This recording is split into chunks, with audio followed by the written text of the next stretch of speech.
Righty guys, so welcome back to NZ Marko Outlaw Kustoms again. So, I finally basically got this gearbox back together. A couple of things to button up on it, but one of our next problems that we want to overcome, now it's not really a problem, but we're going to make it a problem.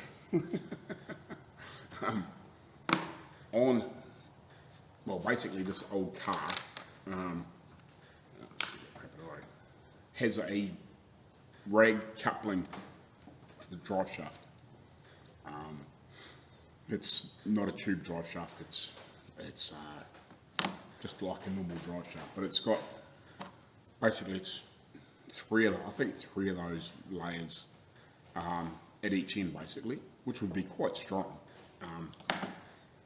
for the amount of horsepower it's got. Like, it's never probably ever going to break, but for just nice ability and all that sort of stuff, and whatever, we want to try and put universal joints in and get a proper normal drive shaft made. Righty, just thinking about this bloody drive shaft stuff again. I'm just thinking it's because it's going to be solid mounted to the box and solid mounted to the diff. It really needs a sliding coupling in it, doesn't it? So yeah, it's going to be interesting. Yeah, I suppose it doesn't need to be a sliding coupling type drive shaft to machine the end off, as long as we can get one that's, even if it's a bolt-on, we can just machine that end down to still weld onto a plate that we can bolt onto that front flange. Yeah, and just have the sliding coupling in it, and then we can make it whatever we want, length we want then, because it needs that expansion, obviously. So that's where the rag would be good, because it would just move wherever it needed to. It hasn't got any pressure on it, but like, you need that good inch and a half sort of type movement of a sliding coupling then. So yeah, we need to find probably a four-wheel drive type front or rear drive shaft, more than a two-wheel drive car sort of type one where it slides up on the back of the box. It needs to be, a lot more like a four-wheel drive one where it's going onto a transfer case where it bolts on, and then we can make that work with the sliding coupling in it. Just thinking about that. Yeah, I just thought I'd just run that past you guys so you know where I'm sort of thinking. So yeah, I'll carry on now with this, yeah, I'll get this at least back together, well, as far as I can now, and then I'll probably go back to those clamps and get them finished, and yeah, work out what we're going to do from then. I've got the tank to sort out too. I need to open those holes up. I might open those holes up first once I've done the gearbox, because that's fairly simple, and then that's going to be more time consuming. That's going to be an hour or so job. Well, probably not even that long, drilling those holes out in that tank, and then we can get that dropped in. Yeah, I'll do that. Righty guys, I'm only sitting down here because my freaking back's going to be crap. So I'm trying to work out these rivets. There's about 3 or 4 different, quite a few different sizes here, so I'm just trying to work out what's going to work the best. Now I think these the smallest ones I've got, I think, I do have one that is slightly bigger. Might be the ones through here, because these weren't very big.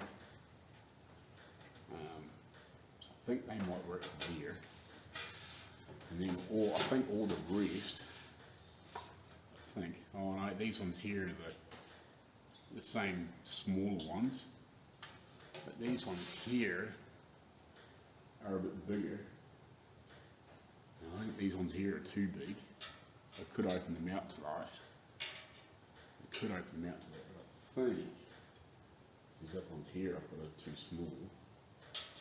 I think maybe there's ones in this jar here that I set in display. I think it might be just in between. I think I've got 4 different sizes here, I think. Yeah, they're a little bit bigger than those ones. Yeah, perfect. I'm pretty sure that they're going to do the job, which is awesome.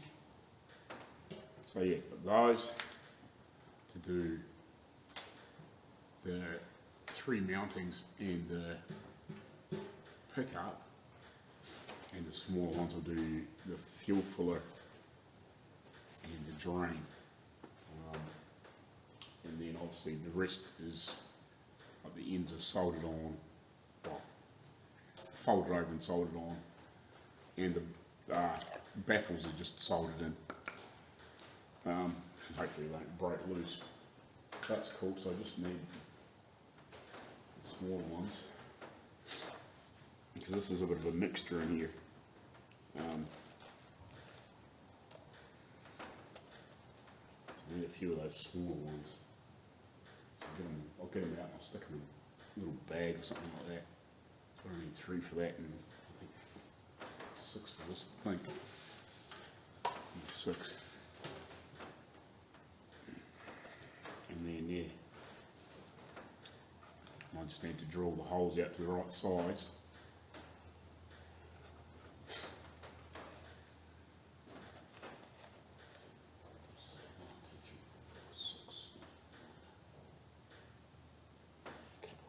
Spears up there, and then I can pull the rest of these away. And just matter of finding the right size drill bit then. Just to open these holes up in the tank. Put all them away.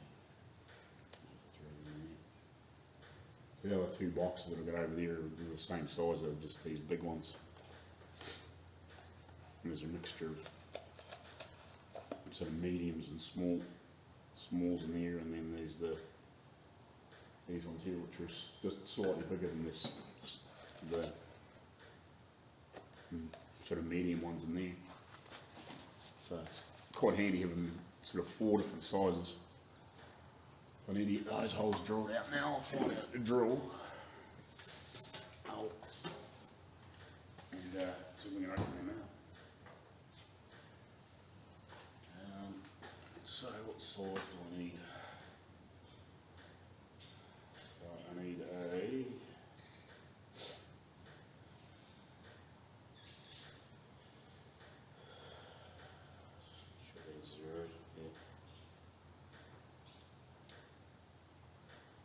so probably a 4mm or slightly under 4mm drill bit. And these ones here are, I'll put that back in there, I don't know.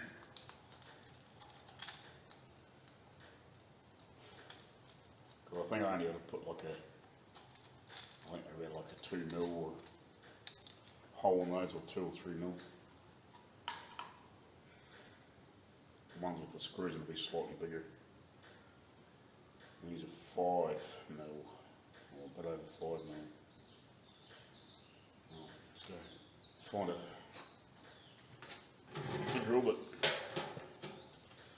I'm going to drill these holes out. Yeah, and this is basically good to go. I've got to get some little spring washers from behind here. I can't seem to place them. Whether it didn't have them or not, I don't know.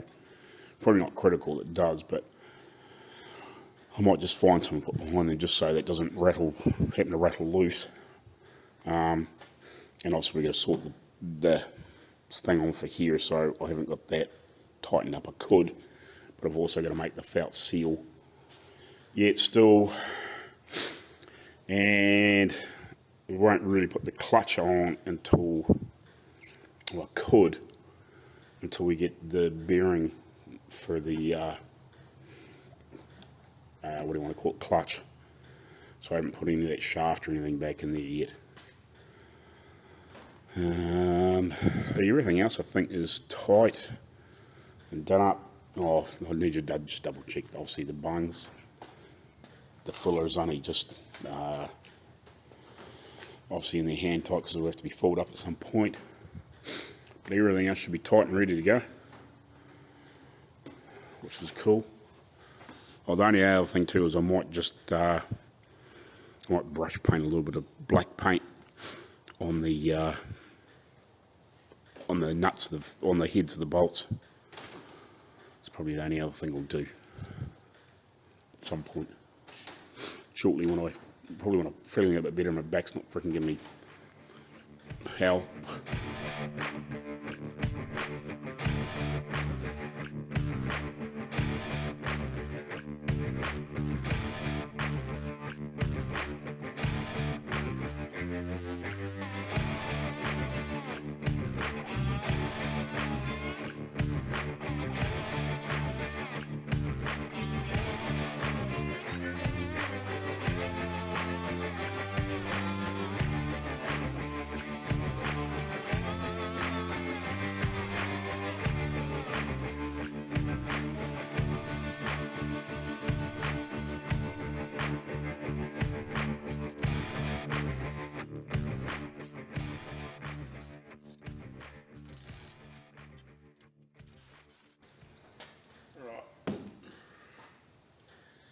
You know what, I'm going to do the rest off the camera. You probably don't want to see me fucking walk around like a cripple. Righty guys, so I've got a slight plan here. And this actually comes from John at John Show Car Finish. He's got a small channel over there. He's done a lot of restoration work on all sorts of things like this, I guess, and other stuff over the years. And he said to me, put a piece of aluminium in here, and then you should be able to build this up with weld and pull that out without losing this or welding it together, if you know what I mean. So yeah, I'm going to give that a try and at least build up one of these edges, but I'm still going to try and leave a gap in here because the originals that I've seen have got a small gap in here. Why they've got a gap in there, I'm not sure, but yeah, it'd be nice just to have this not fall out, but without heating it up and bending this down, yeah, this is about the only other way to do it, I guess, you know, to stop this from falling out. And once it's in there, it doesn't really need to come out, I guess, unless it happens to break off and then you put another one in, but you can deal with it at the time. But yeah, so I might just build this up with a wee bit of weld here, at least then I can finish it and clean it up, and it's not going to weld these two things together, hopefully. That's kind of the plan, and I'll just go slow, obviously not to get too hot to mount the aluminium away, and then I should better hopefully get that out of there. That's the plan. So I've only just got it in the adjust, so hopefully I can build an edge up and then yeah, pull it out. So that's the plan. So I'm going to do that for the next few minutes and see how we get on. And I hope like how it works.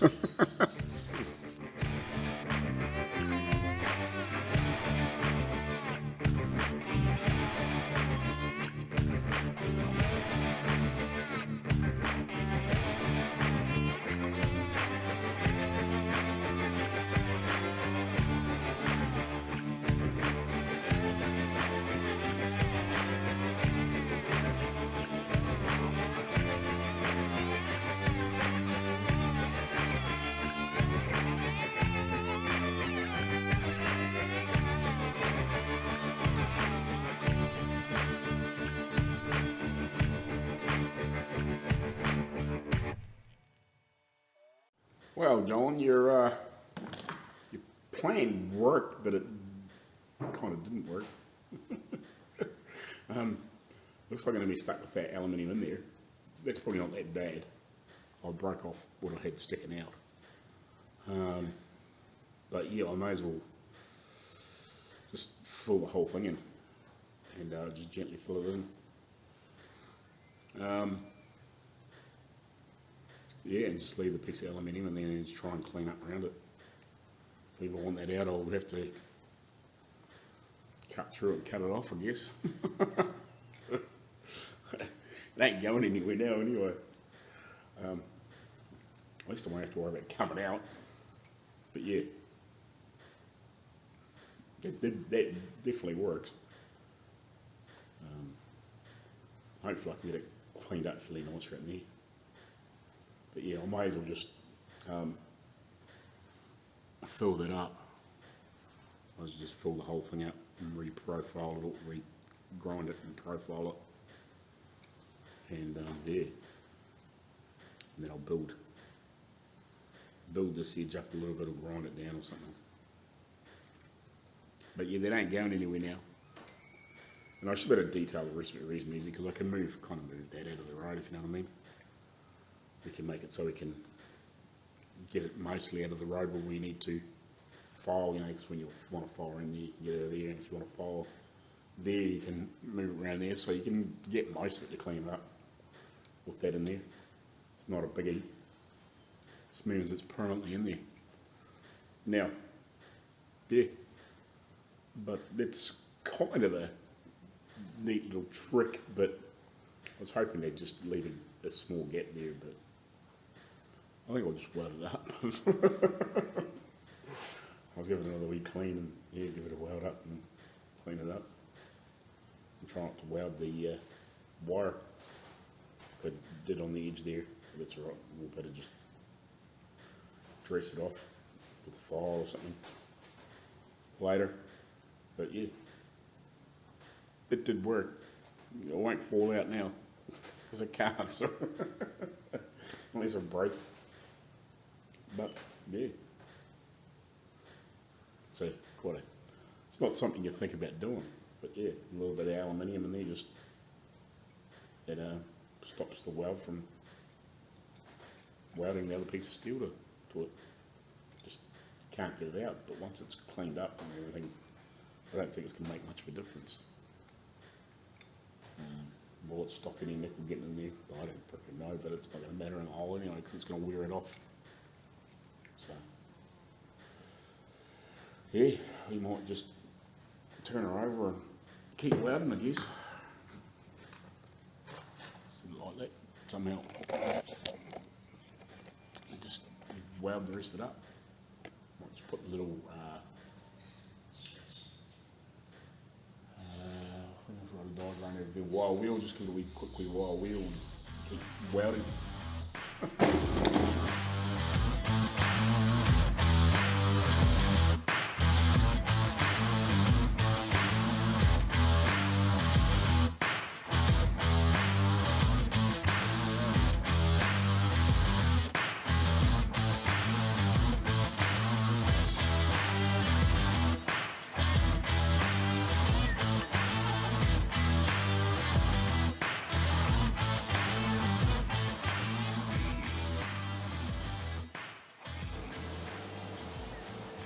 Might dress that up and then come back and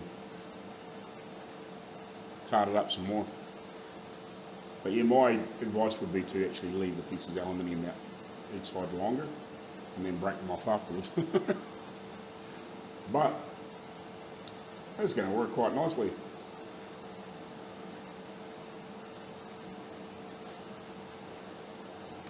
Well, fuck me, eh?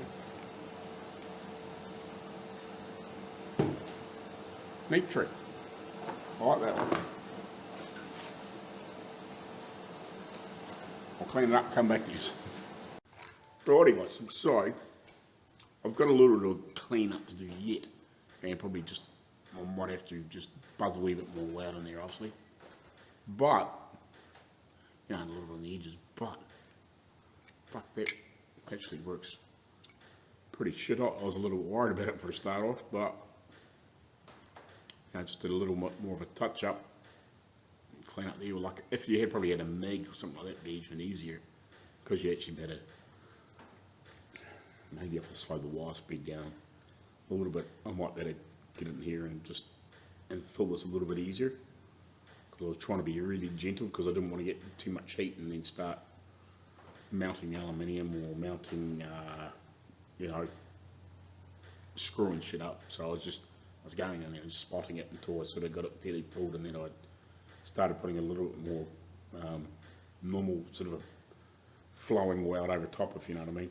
It wasn't pretty, but it doesn't really matter when you're cleaning out like that, as long as it's doing the job you need it to do, you know, and you're trying to be delicate because you're not trying to weld this together and shit like that. But yeah, like a TIG would have been way better, but I don't have one. Well, I've got the machine, I just don't have the torch and the straight argon or whatever it is. But I like that idea. That works well. And once it's cleaned up and nickel, nobody know that I ever welded that up. I like that idea. That's cool. So yeah, I've just got to get the other one, the other wire, finished and sorted. It's a little bit wide for my liking. I want to try and narrow it up a little bit, so I'll have to heat it and reshape it and whatever. But I have to just double check the time because I need to go home slightly earlier today than what I would normally finish at. But yeah, I've got a little bit more clean up, and obviously tack a few bits and pieces up on there and just clean it up and then start sanding it back to 80, and then I would like to get these back to at least 320, get them fairly cleaned up, and then I think it should be fairly safe to do the copper, and then you can go finer after that, or whatever they do to nickel it. So yeah, but I think that's going to work. Bastard ain't going to fall off now. The only way it's ever going to fall off now is if that ever spreads and breaks. So yeah, but I did try to temper it or harden this just gently, if you know what I mean. Like, I didn't go crazy to make it really brittle, but I heated it up a reasonable amount and then dunked it in just a little thing of oil just to give it a little bit of hardness without making it, like, it's not file hard, but it was mild steel. So I just wanted it a little bit more hard than that with this rod, so just so it doesn't wear away. Spring steel or something would have been the ideal, but it's not that freaking easy to get hold of at the moment. So at some point, if I have to, maybe we can poke something through there and then get it bent around, but spring steel is even worse to get in there and then bend to shape. But hopefully that lasts and holds. So yeah, I'll do the same with the other one. I'll just heat it up, dunk it a little bit of oil, so at least it's got a little bit more toughness, I guess, if you want to call it. It's not going to wear and whatever and go stupid, wear away quick. But like for all the miles it should do, unless it does happen to do the Paris to Peking. And as long as these are closed down all the time, it shouldn't wear away. It may do, but we'll cross that bridge when we get there. But it's like anything, you know, everything wears away eventually. So yeah. Anyway, that was a neat little experiment because I've never done anything like that before. But actually, Dad just turned up. He asked me a couple of questions from a distance, and I was just telling him about it. And I said, yeah, somebody told me to put a piece of aluminium in there and basically weld it up. So I did, and it worked. I think once it's been rattling around in there a while and clean up and whatever, nobody know any different. Right? Right. We might leave it there for today, I think. And yeah, I'll either do a bit more and get one of those other ones a bit further on, and we'll do a little bit to that, and then I'll go home. Yeah. Hey, you know that bit of galv pipe I was looking for the other day that I was talking about? It was over there that I was going to cut a hunk off to push the bearings in. Yeah, it's down there on the floor against the bench. Alright, going guys, so welcome back again to NZ Marko Kustoms. So, not quite sure if this is starting a new video or not, but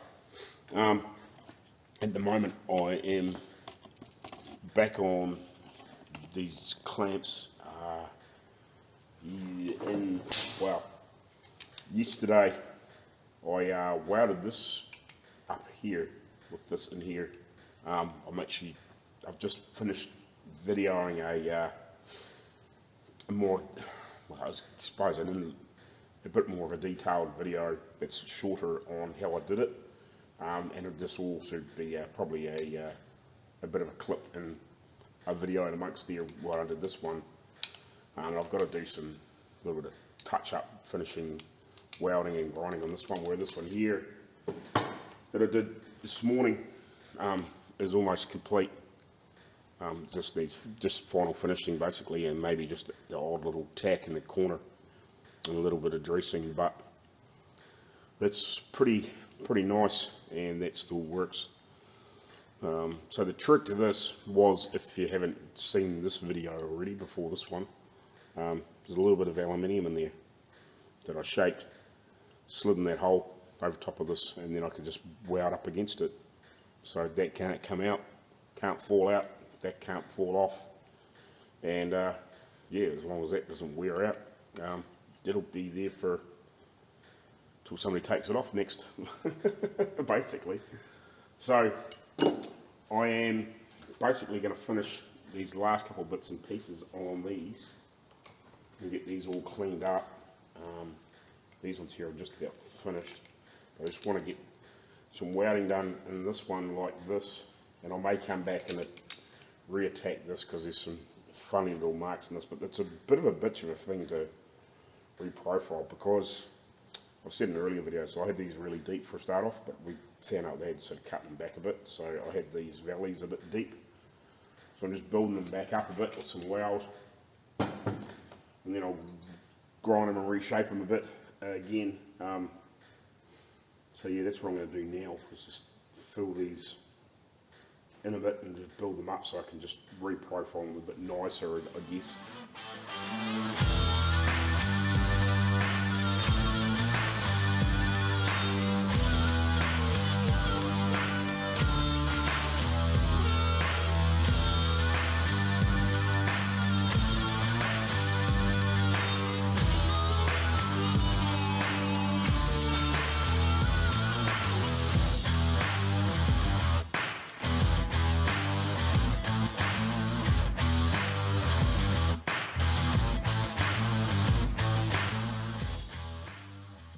Righty guys, so to be honest, I'm not actually quite sure I'm at the moment today, because I've been making a couple of 3 different videos.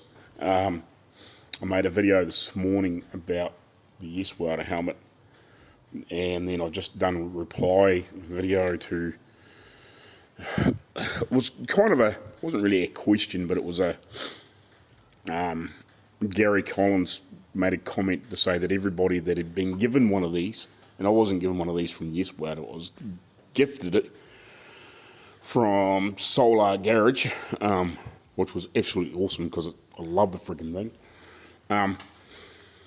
But yeah, like he said that everybody's that's been given one of those has made great reviews about it. And I kind of get what he was meaning, like he was saying everybody that's kept one for free was just saying it was awesome because it's, you know, they got something for free, but I think that's kind of what he was kind of meaning, because he was saying, yeah, with a grain of salt. But it is a really fucking good helmet. And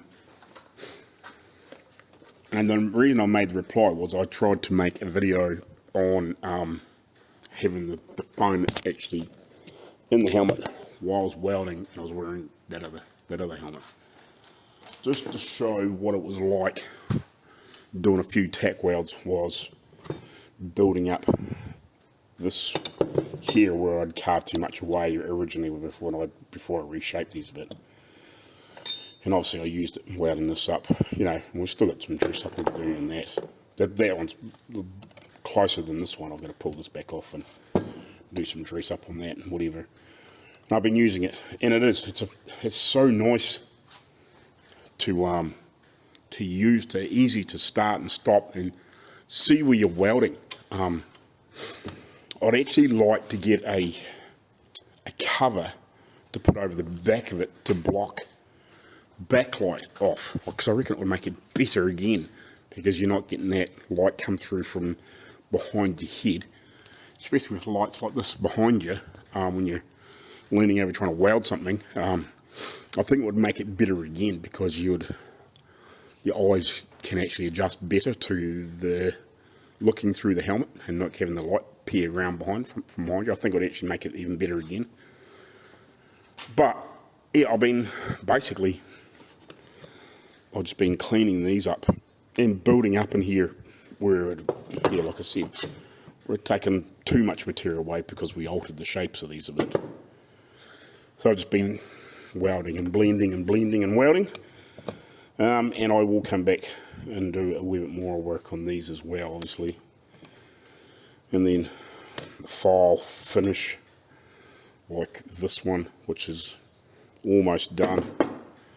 And then I'll file finish this up the best I can, and then I'll do the rest of it obviously by hand. And the same with this one too, like I'll file finish what I can and then do the rest by hand with 80 grit, and then once we get them all through to 80 grit where I'm happy, because I want to touch up these few little marks and see if I can get them back to being really nice, and then yeah, we'll get them to 220 and then probably 320, and I think that'll be far enough to be nickel plated, because it's got to be coppered and all that sort of stuff, so they'll better go beyond that, whatever they do when they nickel plate it. And I'm assuming these guys, what do they call themselves? I can't remember the guys that we've seen it to. Dad said it the other day, and I just freaking shiny bits in Geraldine, New Zealand. That's where these parts are going to, along with the rad, grill, shell, and headlights and bits and pieces like that. But anyway, so that's where I'm up to. So I'm actually about to bugger off, because again, my back's had enough today, and yeah, we'll see you back here tomorrow. Righty guys, so welcome back to NZ Motor Outlaw Kustoms. I'll do this for a third time. I go awful fucking too much.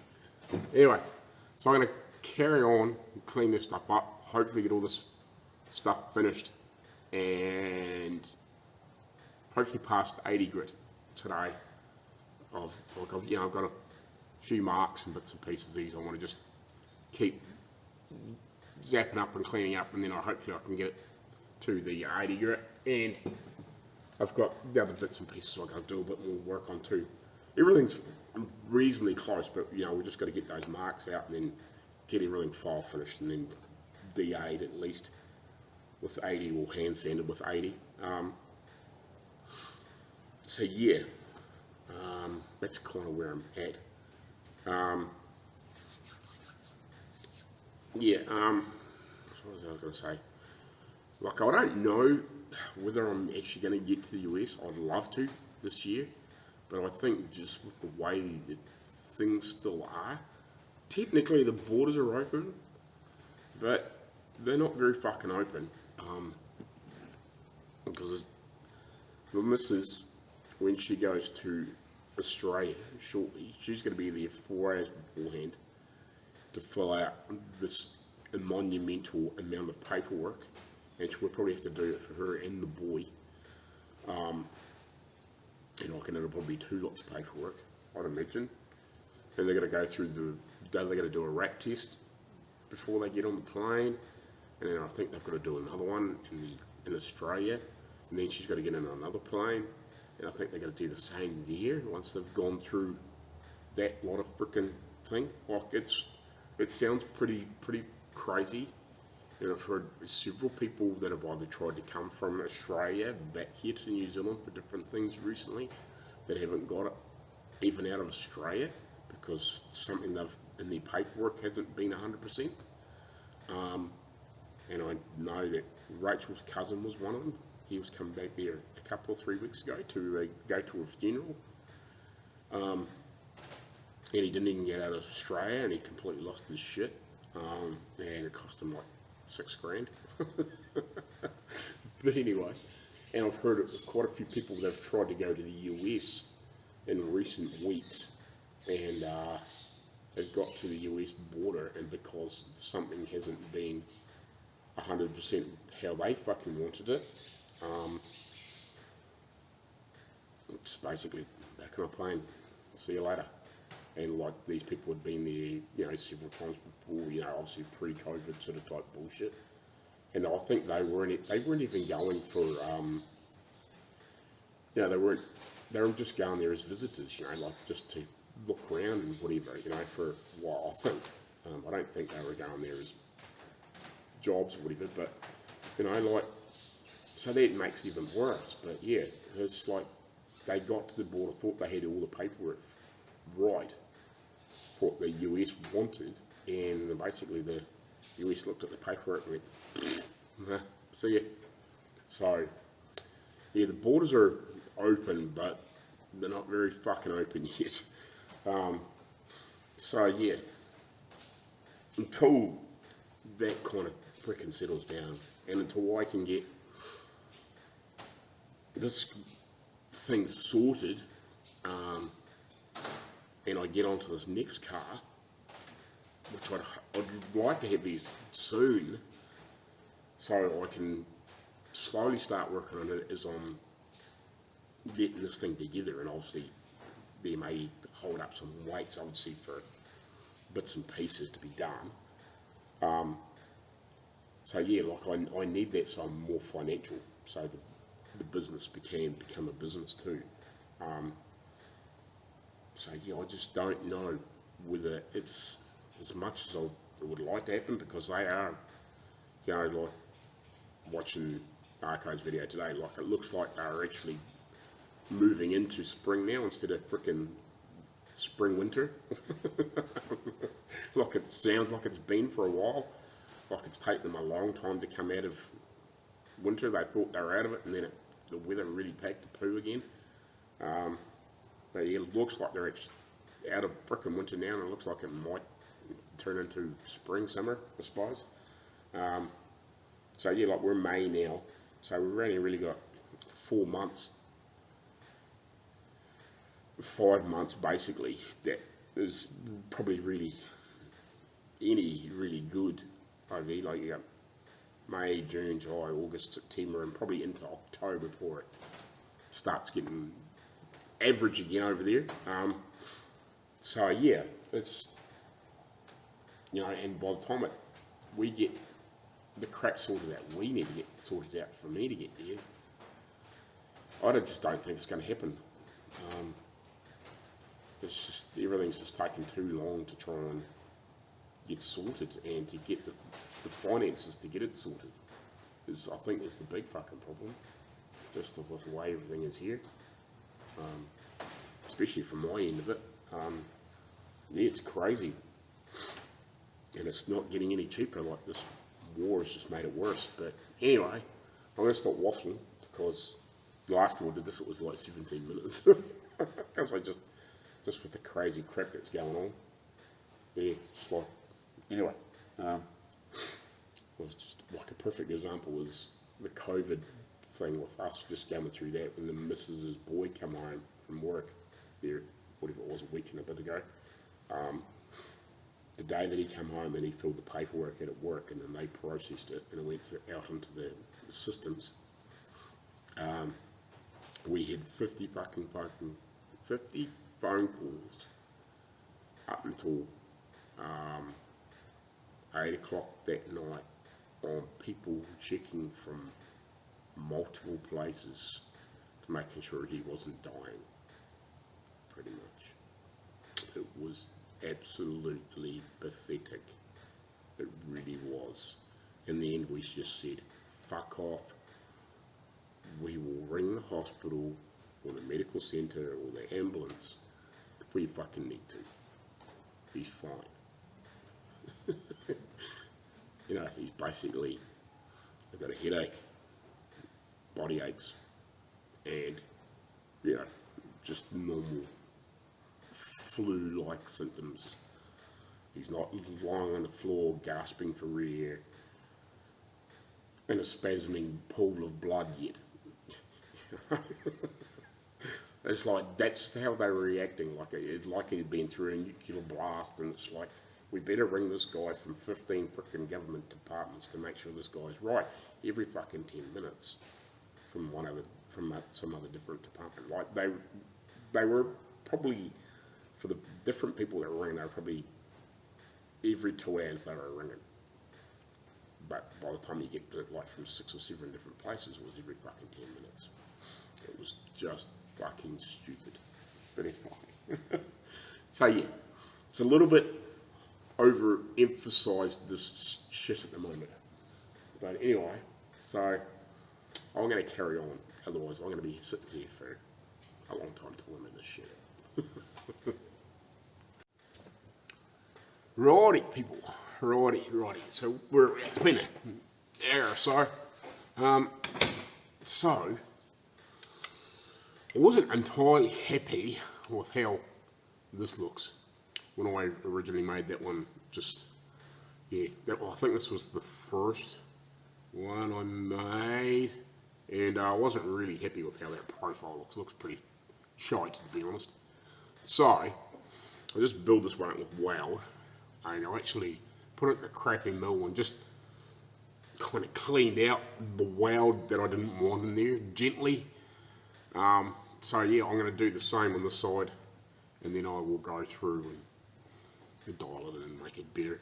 I can't put too much in that end of it, because when you open it out, like it sort of comes out to there, so get it out a little bit. So yeah, I'm going to build up. I don't know if you can see in there, I've drawn some black marker where I want to build it up a little bit, then add a little bit of metal. So yeah, I'm going to do that. So the other stuff, I've got that one a little bit further. That was the first one I welded up. I've still got a little bit of touch up to do. I basically went through and sort of zapped up all the little marks. I haven't done anything with that one. I've just welded the ends up. I haven't got back to clean that up. And the same with that one. I've welded up the worst of the marks, and I haven't got around to the cleaning up because I decided I wanted to build the end of that all up. So it looks a bit more like the end of these ones. So it looks a little more like that. This has got a little more shape in it. It's a little nicer. Still not perfect, but it's a little nicer. When it's sitting there like that, and it's all going to be finished and whatever, there's going to be a lot more going on. It's going to be pretty reasonable. If I'd built these all in the mill, and I had a decent fucking mill, I could have made these in hours, not days and weeks. If I had a proper mill for a start off and really knew how to use it, especially for like a CNC or something like that, you'd blow that out in a few hours, sort of type thing, because you'd come in and just whatever. Or if you had a big plasma table that would cut, what is that, either an inch and a half or inch and a quarter, whatever it is, plate, you could have blown it out of the plate, in that rough shape for start off. I spent freaking hours and days drilling and grinding to cut those shapes out.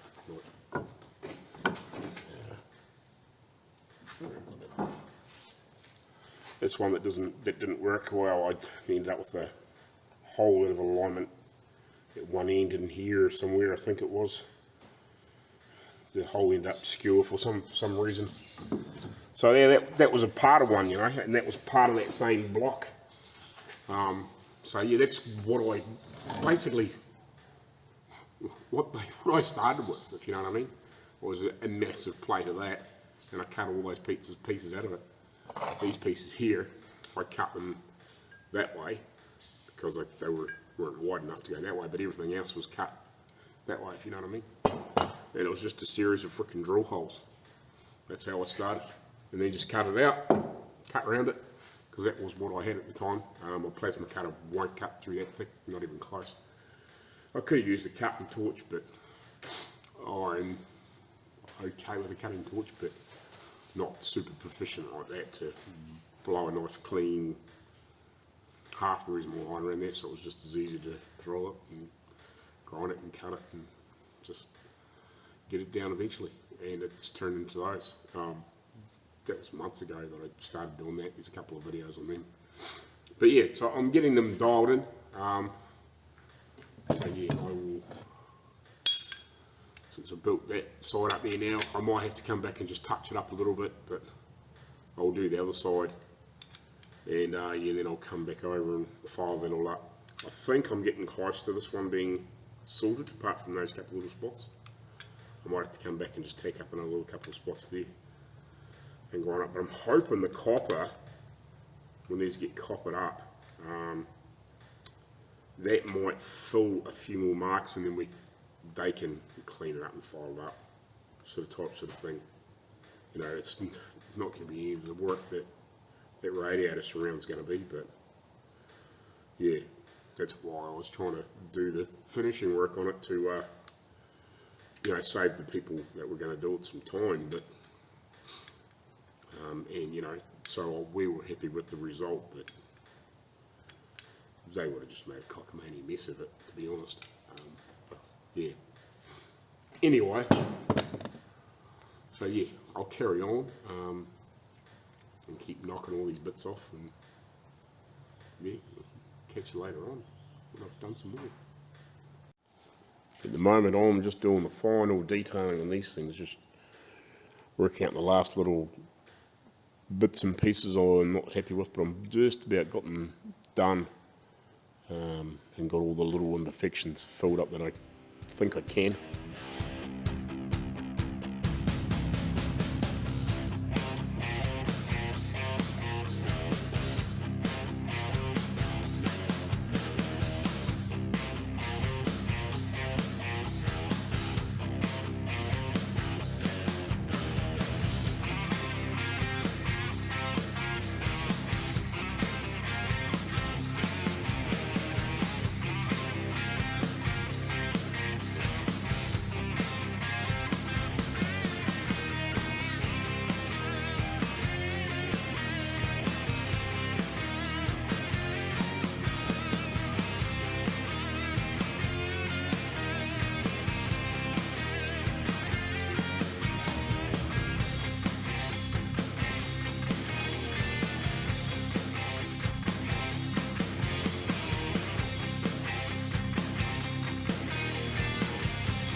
Right.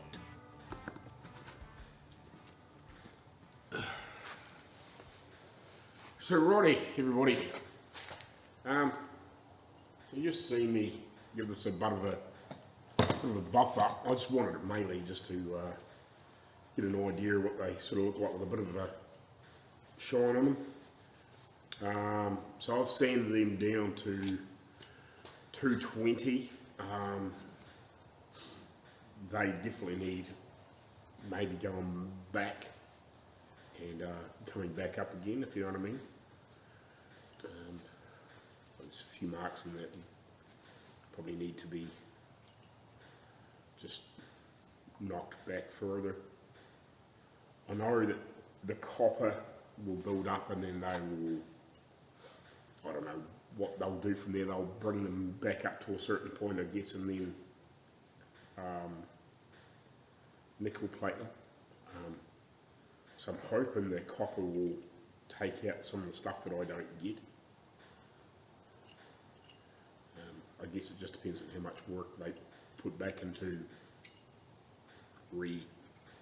cleaning it up after. I mean, copper is guess. But generally, I'm pretty happy. It's to get the frickin' to get some way of going through different levels easier of sanding without trying to do it by hand and being able to clean some of the imperfections out to a reasonable level, if you know what I mean. Without spending hours and hours and hours and hours and hours and hours trying to sand it by hand. But I don't think that looks too bad for 220. I'm just trying to see if I can, I don't know if one looks more shiny or not. So that's the one that's been buffed, and that's the one that's in 220 but not buffed, if you know what I mean. So it does look shinier, definitely looks shiny in the hand. How much shinier? Not a massive amount, but I think if you actually just keep going through the grades and then buffed it, you'd actually get a pretty good mirror shine anyway. But that's never going to last, at least the nickel will stay bright. With a clean and a polish up, if you know what I mean. So yeah, it's just a matter of just keep going through the grades and going back if you need to.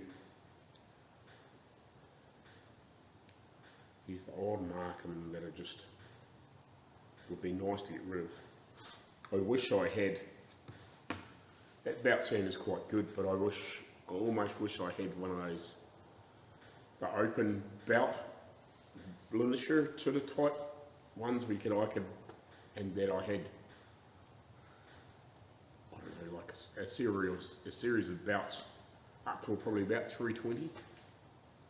Like it's probably starting at, I guess probably 60 and 80, and then maybe a couple in the hundreds, maybe say like 120 and 180, and then 220 and 300 or 320. Somewhere in that ballpark I think would be quite good, because then you'd better. I've got these filed up, there's a lot of even file marks in places. Would be just nice. I think if you could go through at some of those finer grades and just keep buffing it off, you would get it really smooth without altering the shape, because you just take that next layer down a bit each time, and you'd better really get in there and almost like buffing it up, but polishing it off, you know what I mean. And you wouldn't want a terribly wide belt. I'd imagine like not quite sort of 2 inches sort of type thing. Would be really handy, because you better get in here and you better hold it in, and with that open belt it would flex a bit, so it would get in there and it would polish those surfaces, as long as you're careful. You'd barely be able to linish up this sort of stuff too in here, because this is an absolute bitch to get cleaned up. But you're not going to be looking at it and it's going to have stuff in there. Like I will go over it a few more times, but it would be nice to be able to go through, even if it was to 200 or something like that in here, so it was at a reasonable level without some of the heavier marks that are in it and imperfections, but they will come. It's just, yeah, how much the copper will take up and then how far they will go with it afterwards, if you know what I mean. With a couple of lots of copper on it just to give it some thickness, and then knock it back with whatever they will use. I don't know how far those guys go, if you know what I mean. But I'm pretty happy with what I'm at the moment. But it is a lot of work. It's a lot of work. Yeah, and I think just about would be the trick. And a few different grades, a nice, with with a decent distance between some wheels, so you can really get in there and clean shit up. You run through the different grades and then jump up one, then do it again. But like they're all, when you see the guys doing the knives and stuff like that, they'll start with, I don't know, freaking 60 or 80 grit. Once they've got that shaped up and they're really starting to clean it up. I'll start with all those, and then they'll obviously grind the edges and whatever, and get the blade on it, get the the edge on it. But when they'll go through the rest of it with, I don't know, up to frickin' whatever, probably 700 or 800 or more. But yeah. But anyway, I'm pretty happy with where I'm at. I might just have to go back through it a couple of times, and hopefully they can pull the rest up with some copper, because it's going to be an absolute bitch to get them dead perfect. But it's meant to be a restoration of a 100-year-old car, so sometimes things aren't dead perfect underneath. They're already at it. But yeah. Anyway, I will carry on.